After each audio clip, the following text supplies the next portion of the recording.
In 1929, when Sri Lanka was still under British rule as Ceylon, a historic first occurred. A Muslim was appointed puisne justice of the Supreme Court, breaking religious barriers in the judiciary.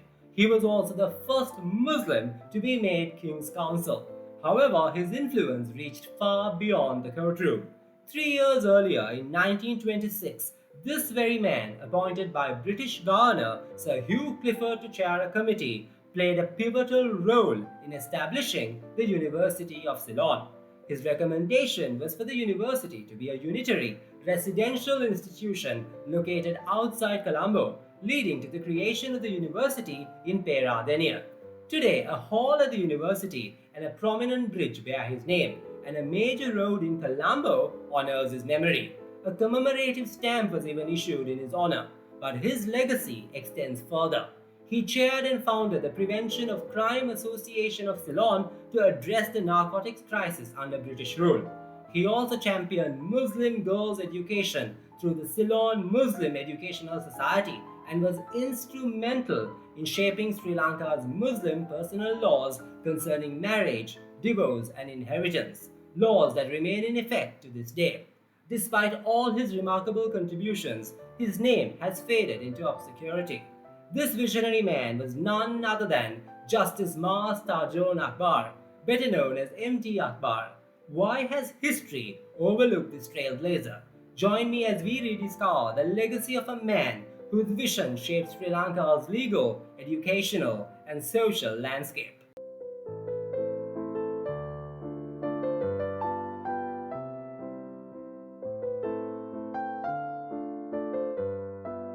Born on June 15, 1880, Maas Thajon Akbar hailed from a distinguished Malay family with a fascinating past. His ancestors were once royals and aristocrats from Java, modern-day Indonesia, who were exiled to Ceylon by the Dutch in the early 18th century. Their legacy was one of both nobility and exile, shaping Akbar's remarkable heritage. His father, Maas Jaya Akbar, was a man of considerable influence, a successful businessman, planter and landed proprietor, as well as a respected member of the Colombo Municipal Council. His paternal grandfather, Maas Talib Akbar, founded the Akbar Mosque in Slave Island in 1859, a testament to his family's deep commitment to the Muslim community. Akbar's mother, Maas Bintara Gunavijaya, came from another distinguished Malay family and was equally influential, playing a significant role in shaping the values and legacy that would define her son. Akbar's educational journey began at the prestigious Royal College in Colombo, then called Colombo Academy, where he excelled, winning prizes such as Turner Prize and De Souza Science Prize for his academic achievements and setting the stage for what would be a remarkable career. By 1897, he passed the London Matriculation Examination in First Division, setting his sights on a future that would take him far beyond Ceylon's shores. Justice Akbar earned the prestigious scholarship to Emmanuel College, Cambridge University in 1897. There, he initially pursued the mechanical science tripos with the goal of becoming an engineer, but life had other plans. He made a bold switch to law, and before long he was called to the bar at Graya, establishing himself as a barrister.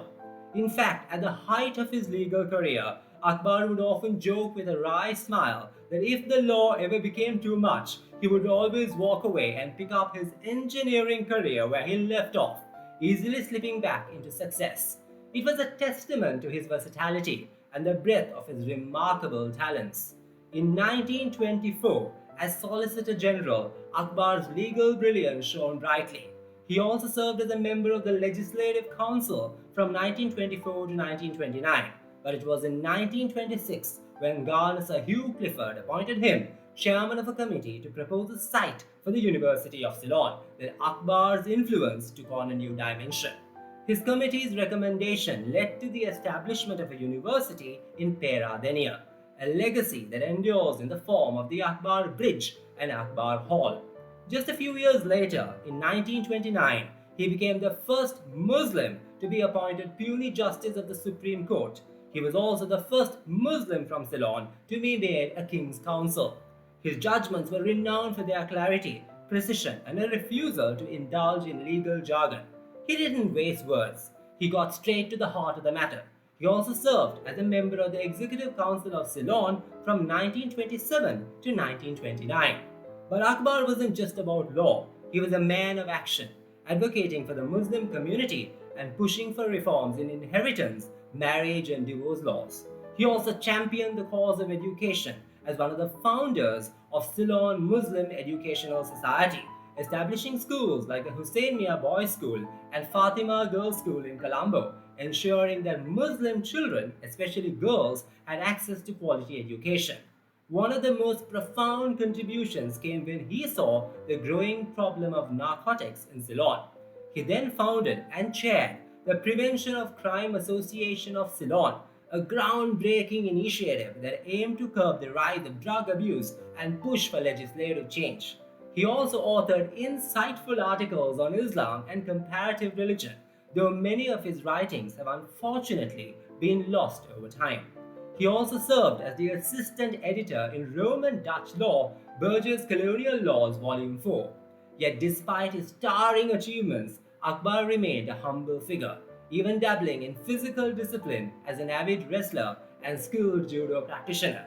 He held leadership positions in various educational bodies, including the University of Ceylon, and remained committed to improving the country's legal and educational systems. On November 12, 1936, Justice Akbar retired from the Supreme Court 6 years before his due retirement age, and on April 22, 1944, he passed away at the age of 64, leaving behind a legacy that transformed Sri Lanka's legal landscape, its Muslim community, and its educational institutions. In honor of his contributions to society, the government of Sri Lanka renamed Rifle Street in Slave Island as Justice Akbar Mawata and issued a commemorative stamp in his memory. But how many of us truly remember the man behind the name? If this story sparked your curiosity, dive deeper into the recommended readings and sources in the description below. And if you have any questions or thoughts, feel free to reach out to me at tuanzamirwrites@gmail.com.